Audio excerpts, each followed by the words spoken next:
Hello friends, if you're new to my channel, welcome. I hope you enjoy it and I hope you subscribe. If you are a fan or a subscriber, welcome back. I really do appreciate you. Today I'm going to be talking about the Star of the Magi, a little bit differently than maybe you're used to hearing about it. Not much else I need to say, let's get on with the video. While historians don't see any veracity in this account, some astronomers do try to identify a celestial event as the Star of Bethlehem. However, it should be noted that most astronomers don't know Greek, and more importantly, they don't agree on said event. This is all based on the usual chronology given of Jesus' birth between 7 BCE and 4 BCE. However, recent and novel theories of Vardaman and Kokkinos may shake this traditional chronology. They begin by establishing that John the Baptist met his end in 35 CE. Can they prove this 35 CE? Since their theory rests on this date. At the time of John's death, Herod was wed to Herodias. However, previously, he had been married to the daughter of King Aretas of the Nabateans, which was a politically important marriage. According to Josephus, while Herod was in Rome, the daughter of Aretas learned of his plans to divorce her in order to marry Herodias. She then sought shelter with her father, who declared war on Herod and defeated him. Unwilling to surrender, Herod asked Tiberius for help, who sent Vitellius to his aid. But when Vitellius learned of Tiberius' death in March of 37 CE, he abandoned the mission. So this is the new timeline. I have checked the dates myself. Go ahead and check them. They're on the internet for all to see. I don't care because they are correct. And that means with this adjusted timeline that Jesus' death could not have been any earlier than 35 CE.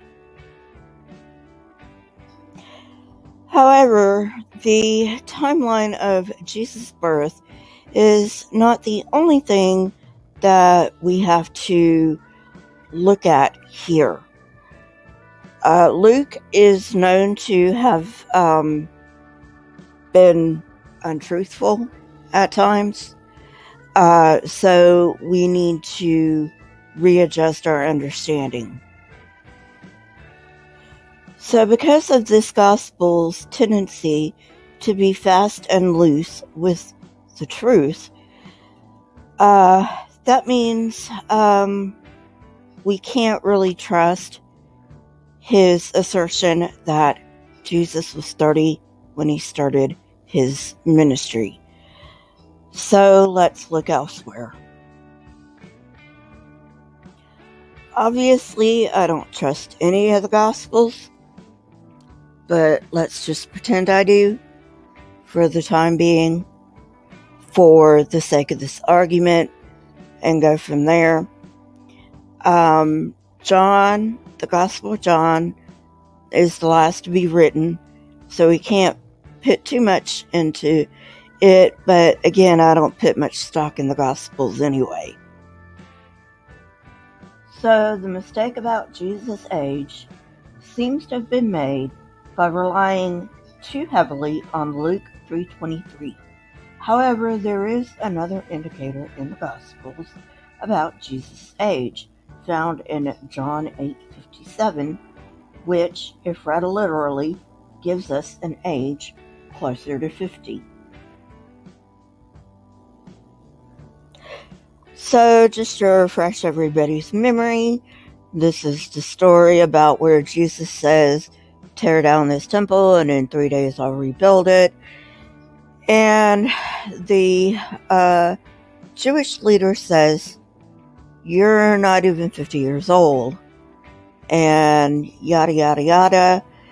And then the scene ends with the Jews wanting to stone him and Jesus magically disappearing. So that's that story. And if you want any more detail, you can look it up. This leads Kokkinos to some unique observations about Jesus' age. Earlier in John, at a Passover in Jerusalem, Jesus identified his body with the temple that is to be destroyed and raised in 3 days. A second observation, which may or may not be correct, is that in Jesus equating the temple with his body, he is equating the temple's age, 46, with his own. According to Kokkinos' chronology, this Passover happened in 34 CE.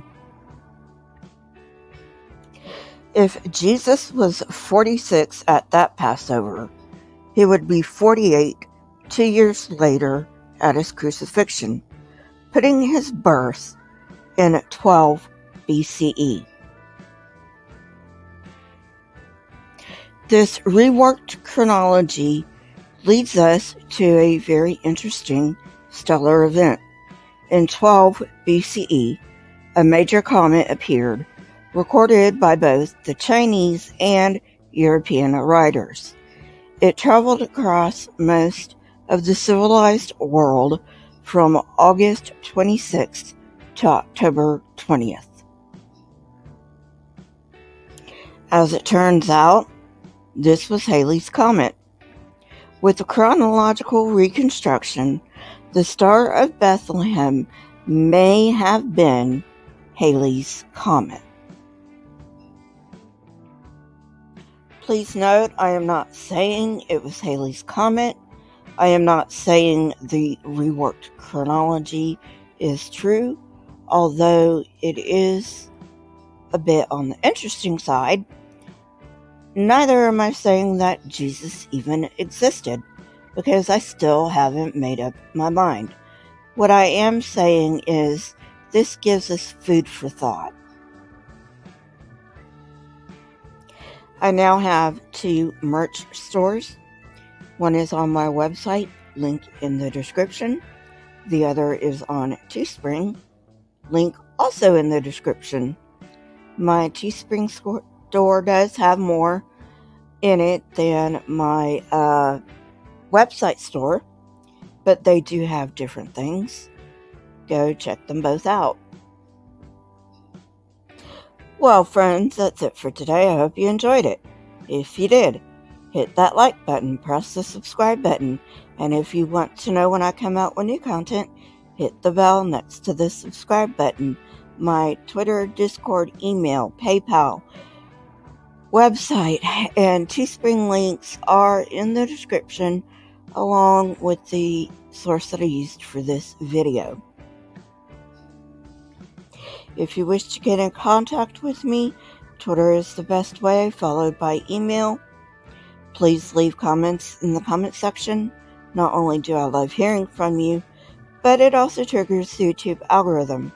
Please remember that I choose my comment of the week on my Saturday live streams from my edited videos.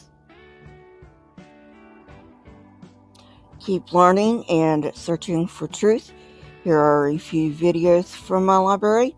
If you have not watched them yet, go ahead and watch them and tell me what you think. Until next time, friends, stay safe and goodbye.